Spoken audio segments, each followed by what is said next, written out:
I started a job at Burlington yesterday, and I noped out of there within the first 15 minutes. Last week, I accepted a part-time job as a receiving associate at a Burlington store. I had promised myself that I would never work in retail again. But I'm having it hard right now. And I thought working in the back would be better than working out front with the customers. I guess I forgot that coworkers can be just as unbearable as customers. I did my orientation this past Thursday and was scheduled to start work on Friday. During orientation, the HR lady briefly introduced me to the lead receiving supervisor. The supervisor came across as somewhat cold and unfriendly and didn't seem very interested in meeting me. I tried not to think too much of it because I know we all have our off moments. But it still left me feeling a little uneasy. I'm usually good at picking up on people's energy. And there was just something about her that didn't sit right with me. Unfortunately, my feelings were validated the next morning. After I arrived in the receiving area for my shift, the supervisor asked me in a snotty tone, "What are you doing here? I thought you weren't supposed to start until Monday?" I informed her that I was on the schedule for today. And then she gruffly told me to get out of the way, and that she'd get to me in a few minutes. I stood off to the side and questioned my life choices that led me to taking this job. Soon, another woman, presumably the assistant supervisor, directed me to a workstation and explained how to tag a pile of clothes. She explicitly stated that I must do it exactly as she was telling me because it is store policy. No problem. I began tagging the merchandise exactly as she told me.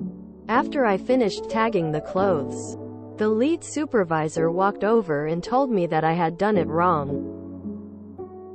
I explained that this is how the other woman instructed me to do it. To which she replied, once again in an extremely impatient and snotty tone, "Well, that's why I'm here. To show you how to do it right." My anxiety was really getting to me by this point, and I was just done with her attitude. I said, "You know what? I don't think this is going to work out for me." She asked, "What, the job?" I answered yes, and she told me that she would escort me to the exit. Fine by me. I clocked out, and she hastily led me to the front door and didn't say a single word to me as I walked out. As an introvert with severe social anxiety, I have a hard time dealing with people in general, let alone with people who are as rude, hateful, and unpleasant as she was. Perhaps I should have sucked it up for the sake of a paycheck. But I can't handle people like that. I just can't. Not to mention that she didn't even know I was supposed to work Friday and that no one seemed to be on the same page as to how the work should be done. I could tell it was a toxic, disorganized work environment, and I have no regrets that I left. Fuck her in that place. If the lead receiving supervisor was like that, the entire experience was gonna be hell no matter how long you stuck it out. I wouldn't sacrifice my mental health for the meager pay they offer. Not to mention the fact that Burlington and other retail chains like Ross are notorious for being understaffed and overworked. I also started a new job with a loud, rude manager. Problem for her is, I was hired as her equal. I'm half her age and it infuriates her to no end. I don't plan on quitting cause aside from her it's the best job I've had so far. I do regularly fantasize about quitting on the spot while she's talking to me. And it always ends with me making her and upper management know she is the sole reason we have an employee retention problem. Last week, one of the sales associates who is on the autism spectrum thanked me for being patient with him. He told me I was quickly becoming his favorite manager. I asked him who wasn't being patient with him, knowing he meant the rude one. He explained that she calls him double slow, as in physically and mentally. I'm helping him take it to head boss on Monday. He isn't slow in any sense. And this woman needs a slap to the senses. Basic manager skills is knowing who's supposed to be working for you, and selecting trainers who know how to do what they are training for. The really sad part is, none of those people think they did anything wrong. You did good. That's why they don't have employees, cause their management sucks. Make sure they know it's her fault. She'd have to escort you? Like, bitch, you aren't salary or a manager. You're much better than me. I would have said that I need to go to the restroom and would have gotten in my car and went home. I would have took the best nap. Y'all are too considerate to jobs to give them a heads up.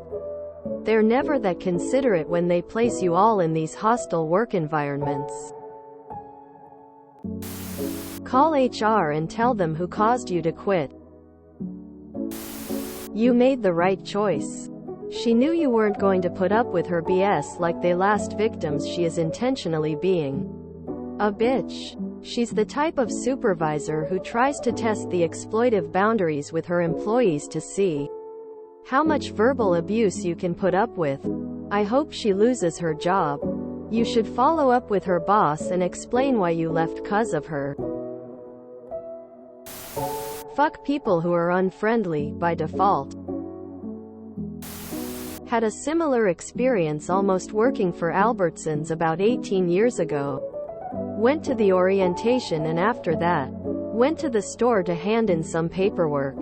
Manager O was supposed to talk to wasn't there and was told to come back the next day. Came back the next day and he wasn't there and was actually his day off. Then I just figured they'd give me a call when I get on schedule.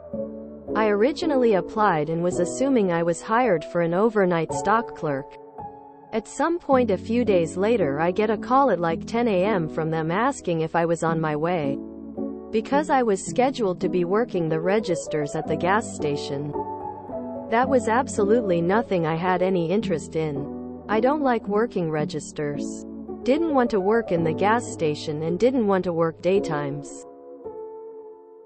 I told them I was trying to find out my schedule and no one has told me anything yet. They asked if I could come on that day and told them I didn't apply for any of that and didn't know why they had me scheduled for that. They said they'll get back to me. As soon as I hung up the phone my mind was made and I wasn't ever going to work there.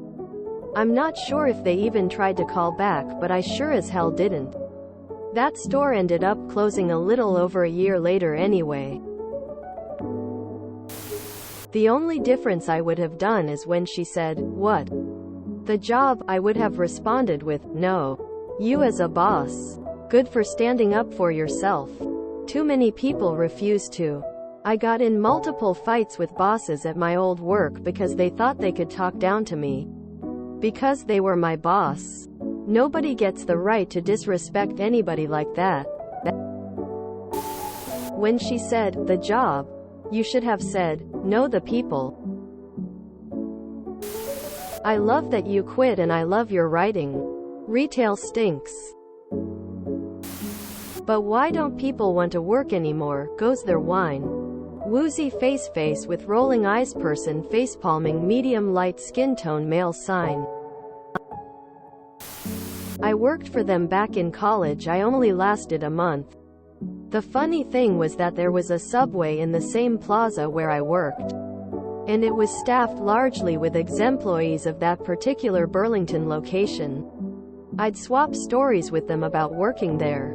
And one girl told me that she didn't even last one shift at Burlington and instead hid in a rack of clothes until she could leave without being noticed. Tears of joy.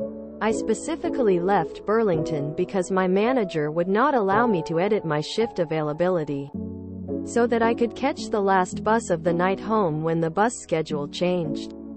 She told me that she didn't care if and how I got home. I quit right after that. I was a customer service manager for Five and Below for about 2 months. My store manager was a clear narcissist, and I could tell she was the type to gossip and spread rumors. One day I drove to work and just sat in my car knowing I hated my job. I just walked in like I was about to start, dropped my keys on the desk and left. Soon as I got home, my phone started blowing up from the district manager, I'm assuming to ask where I was. I blocked every number. That was the best sleep I had for months.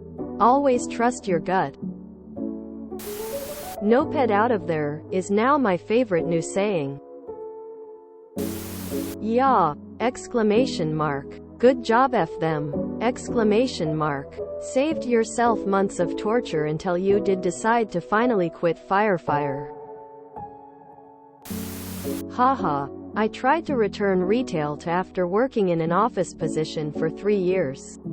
It was my 6th day officially working, and they were having me do solo shifts with opening and closing the store.